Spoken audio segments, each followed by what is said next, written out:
दर्शकों नमस्कार, स्वागत है आपका हमारे ऐसी न्यूज़ चैनल में। इस वक्त हम मौजूद हैं सतलोक आश्रम बैतूल में और यहाँ जो है कबीर साहब जी का निर्वाण दिवस मनाया जा रहा है। इस अवसर पर यहाँ आध्यात्मिक प्रदर्शनी लगाई गई है और इस आध्यात्मिक प्रदर्शनी को देखने के लिए जो है लोग जो है इस आश्रम परिसर पर आ रहे हैं। आखिर जानना ये है कि किस प्रकार से इस प्रदर्शनी लगाई गई है और क्या खास बात है इस प्रदर्शनी में कि लोग इतने उत्सुक हैं। लोगों के चेहरे में हमें बहुत ज़्यादा उत्सुकता नजर आ रही है इस प्रदर्शनी को देखने के लिए और ये जो प्रदर्शनी है वो बहुत ही चर्चा का विषय बना हुआ है। तो आइए जानते हैं इस प्रदर्शनी में क्या खास बात है और जो प्रदर्शनी लगाने का क्या उद्देश्य है उसको भी हम जानेंगे, तो अंत तक बने रहिए। दर्शकों हमारे साथ एक सर जुड़ चुके हैं, आइए जानते हैं प्रदर्शनी के बारे में। नमस्कार सर। सचैब जी। क्या नाम है सर आपका, आप कहाँ से हैं? मैं सनीदास, इंदौर मध्य प्रदेश। यहाँ सर आध्यात्मिक प्रदर्शनी क्यों लगाई गई है?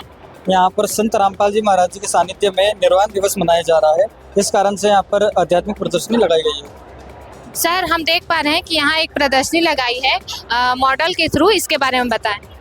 ये संत रामपाल जी महाराज जी के आदेश अनुसार कि जो बाहर की असंगत आएगी, जो देखेगी कि ये मतलब यहाँ पर सृष्टि रचना है कि हम कैसे सतलोक से आए, ये सृष्टि रचना क्या है, क्या ब्रह्मा विष्णु महेश के माता पिता है, इनकी जन्म मृत्यु होती है, ऐसे आदि बहुत सारे। और परमात्मा कबीर जी 600 वर्ष पहले काशी आए थे और जो परमात्मा से शरीर आया और वो से शरीर गया, उस परमात्मा मतलब शरीर जो गए भगवान कबीर जी, उनकी एक मतलब बात है, वो उसकी मतलब एक प्रदर्शनी लगाई गई। सर इस प्रदर्शनी के माध्यम से क्या दर्शाया गया? ये जो आप पहली प्रदर्शनी देख रहे हो, इसमें परमात्मा कमल पे मतलब एक विराजमान है, एक देह के रूप में विराजमान है, पूर्ण परमेश्वर, असंख्य ब्रह्मांडों का सृष्टि का मालिक, कंट्रोलर, जिसका मतलब इशारे पे, जिसके आदेश अनुसार यहाँ पर सब कुछ हो रहा है, ये यहाँ पर परमात्मा विराजमान है। ये आपको पहली प्रदर्शनी में दर्शाया जा रहा है। परमेश्वर कबीर जी द्वारा आप जैसे दूसरी प्रदर्शनी में देख सकते हो कि वहाँ पर परमात्मा बैठे थे और अब दूसरी प्रदर्शनी में परमात्मा कबीर जी द्वारा अपने वचन शक्ति से 4 लोक का निर्माण हुआ। सबसे पहला अनामी लोक, अगम लोक, अलग लोक और सत्य लोक, ये देख सकते हैं यहाँ पर आप। यहाँ पर आप जैसे देख सकते हो कि परमात्मा कबीर जी ने जो पहले 4 लोक बनाए थे, अब उसमें परमात्मा अपने ही रूप में, चारों रूप में, एक और अपने लोक में अनामी पुरुष, अगम पुरुष, अलग पुरुष और सत्य पुरुष, चारों लोकों में चारों अलग अलग नाम से परमात्मा विराजमान है। यहाँ पर आप देख सकते हो जैसे कि परमात्मा सतलोक में विराजमान है। मान सरोवर यहाँ पर एक नदी है, मतलब परमात्मा का सरोवर है। इसमें परमात्मा ने अपने वचन की शब्द शक्ति बोलते हैं जिसे, 16 दीप का मतलब रचना करी है। 16 दीप उन्होंने यहाँ पर बनाई। जैसे यहाँ पर देख रहे हो, परमात्मा ने आगे अपने वचन शब्दी रूप से 16 लोक बनाए थे। जो 16 लोक की दीपों की रचना करी थी, वहाँ पर उनके लिए परमात्मा ने शब्दों से 16 पुत्रों की उत्पत्ति करी है। आप देख रहे हो जैसे परमात्मा विराजमान है और जो 16 पुत्र है वो परमात्मा को प्रणाम कर रहे हैं। हम देख पा रहे हैं कि जो परमात्मा है वो जो है सिंहासन पर बैठे हैं और एक जो देव नजर आ रहे हैं वो प्रणाम कर रहे हैं। मतलब इसके द्वारा क्या दर्शाया गया है? इस प्रदर्शनी में यह दर्शाया जा रहा है कि परमात्मा के 16 पुत्रों में से एक पुत्र अचिंत, वो परमात्मा सतलोक की देखभाल यानी वहाँ का कार्यभार बता रहे हैं कि भैया आपको यहाँ से अब आत्मा बनाना है, आपको क्या कार्य करना है, कार्य करने का कबीर जी आदेश दे रहे हैं यहाँ पर। अब इस कटआउट में आप जैसे देख रहे हो प्रदर्शनी में कि अचिंत जी है, जो परमात्मा ने उन्हें आदेश दिया था कि आप यहाँ पर रचना करना, आत्मा बनाना, उन्होंने अपने शब्द शक्ति से एक अक्षर पुरुष की उत्पत्ति करी। हम देख पा रहे हैं कि यहाँ एक अंडा बना है और जो एक व्यक्ति है वो लेटा हुआ है। इस प्रदर्शनी के माध्यम से क्या बताया गया है, समझ नहीं आ रहा है, बताएं। इस प्रदर्शनी के माध्यम से समझाया गया है कि परमात्मा ने जिसे मतलब कार्य करने का बोला था, अब परमात्मा आए देखने के लिए कि क्या हुआ। तो जैसे आप देख रहे हो परमात्मा आए तो उन्हें एक मतलब उनका जो कार्य करने वाला था वो सोता हुआ दिखा, वो निंद्रा में दिखा और वो जो मान सरोवर है उसकी गहराई में चले गया। तो परमात्मा ने उनके शब्द से, शक्ति से एक मान सरोवर में अंडा छोड़ा। उस अंडे को देख रहे हो आप, जैसे छोड़ा इनको उठाने के लिए। जैसे कि हम देख पा रहे हैं कि अंडा टूटा और दिखाई दे रहा है कि एक व्यक्ति निकल आया है, ये कौन है? आपने इससे पहले प्रदर्शनी में देखा था कि कबीर जी ने एक अक्षर पुरुष को उठाने के लिए अंडा डाला था।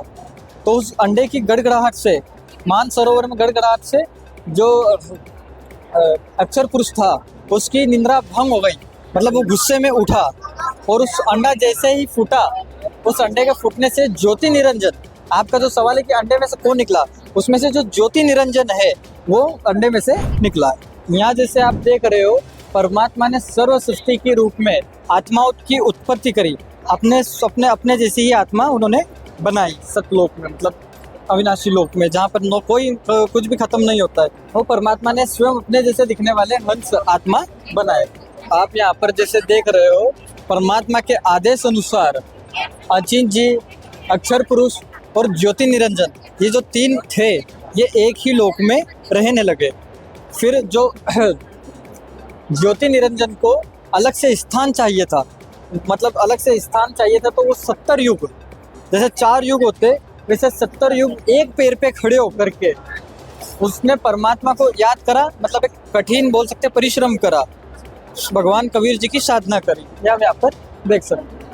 अब इसके जस्ट जैसे ही पास में आप देख रहे हो, अब जैसे ही ज्योति निरंजन की इच्छा अनुसार उसने 70 युग तप करा, तो परमात्मा कबीर जी ने उसे 21 ब्रह्मांड दिए और 21 ब्रह्मांड सौंप दिए गए। हम देख पा रहे हैं पिछली वाली जो प्रदर्शनी है उसमें भी इसी प्रकार का दर्शाया गया, फिर से वही तप कर रहा है, ये समझ नहीं आया। पहले ज्योति निरंजन ने परमात्मा से कुछ लोक मांगने के लिए तप करा, अब वो पहली बार हो गया। अब जो दूसरी बार आप ये देख रहे हो, इन्होंने वापिस से ज्योति निरंजन ने 70 युग तप करा। वो किस कारण करा, उन्होंने मतलब एक ले तो लिया, उन्होंने मतलब जगह तो ले ली परमात्मा से, लोग तो ले लिए, अब वो सूखे खाली थे, तो परमात्मा से उन्होंने विनती करी कि भगवान मुझे इसमें कुछ कार्य करना है, कुछ कंस्ट्रक्शन करना है, कुछ मेरे को यहाँ पे निर्माण करना है, तो इसका मुझे कुछ आप दीजिए। तो परमात्मा ने उन्हें 5 तत्व और 3 गुण दिए, उसमें से रजगुण, सद्गुण और तमगुण परमात्मा ने उन्हें दिया और 5 तत्व दिए गए। हम देख पा रहे हैं कि मुकुट लेके जो है एक व्यक्ति बहुत गुस्से में नजर आ रहा है, और ऊपर में जो है 5 तत्व और 3 गुण आप बताए ना, वो नजर आ रहा है, समझ नहीं आ रहा है, इसके बारे में बताएं। जैसे इसके आगे वाली प्रदर्शनी में आपको बताया गया था कि परमात्मा ने आदेश दिया था कि आपके बड़े भाई से जाकर 5 तत्व और 3 गुण ले लो। वैसे ही जैसे ही ज्योति निरंजन यहाँ पर आया, तो उन्होंने देखा कि जो कूर्म थे, जो परमात्मा के पहले बालक थे, वो परमात्मा की साधना कर रहे थे, परमात्मा का नाम मतलब साधन में जुटे थे, तो उनकी बिना अनुमति वो गुस्से में गए, उनका मुकुट निकाला और मुकुट में से 5 तत्व और 3 गुण उनसे ले लिए। इस प्रदर्शनी में वापिस से ज्योति निरंजन जो तीसरी बार 64 युग तप कर रहा है, और परमात्मा जो कबीर जी से वापिस परमात्मा प्रसन्न हुए 64 युग के बाद में, तो जो ज्योति निरंजन है उसने परमात्मा से कुछ आत्मा मांगी, क्योंकि उसके पास में सब कुछ था पर उसके लोकों में आत्मा नहीं थी, इस कारण से उसने परमात्मा से आत्मा मांगी, पर परमात्मा ने उसे मना बोल दिया और कहा कि भाई मैं मेरी आत्मा नहीं दूंगा आपको। फिर उससे ज़्यादा बोलने पर परमात्मा ने बोला कि जो आपके साथ जाए, आप उन्हें बात करो, जो आपके साथ जाए उन्हें आप ले जा सकते हो, पर मैं ऐसे नहीं दे सकता आपको। अब जब परमात्मा और ज्योति निरंजन ने सभी आत्माओं को कहा, तो किसी ने परमात्मा के सामने हाँ बोलने की हिम्मत नहीं करी, किसी ने भी नहीं करी। पर कुछ देर बाद परमात्मा ने बोला कि आप तो बोल रहे थे कुछ तैयार है जाने के लिए। फिर एक आत्मा ने स्वयं मतलब आगे की बोला कि जी मैं इनके साथ में जाना चाहता हूँ। इसके ही आगे उसके ही देखे देखे सभी आत्माओं ने कहा कि जी मैं भी इसके साथ जाना चाहता हूँ इनके लोक में। जो सबसे पहले आपने आगे वाली प्रदर्शनी में देखी, जिस आत्मा ने सबसे पहले हाथ ऊपर करा था, परमात्मा ने उसे एक सबसे पहले उठाने वाली आत्मा को देवी दुर्गा का रूप दिया, जो एक स्त्री का रूप था। अब वो रूप देने के बाद में परमात्मा ने जितनी आत्माओं ने हाँ करी थी कि जी हाँ हम इनके साथ में जाना चाहते हैं, परमात्मा ने वो सारी आत्मा को इनके शब्द शक्ति में स्थापित कर दिया। और परमात्मा ने बोला कि अब आपसे तुम जितनी आत्मा कहोगे, जितनी आत्मा बोलना चाहोगे, जितनी चाहोगे, वो आप बोल बोल के शब्द शक्ति के रूप में बना सकते हो। हम देख पा रहे हैं कि ऊपर लिखा है कि ज्योति निरंजन काल द्वारा देवी दुर्गा के साथ अभद्र गतिविधि करना, ये कैसे हो रहा है मतलब?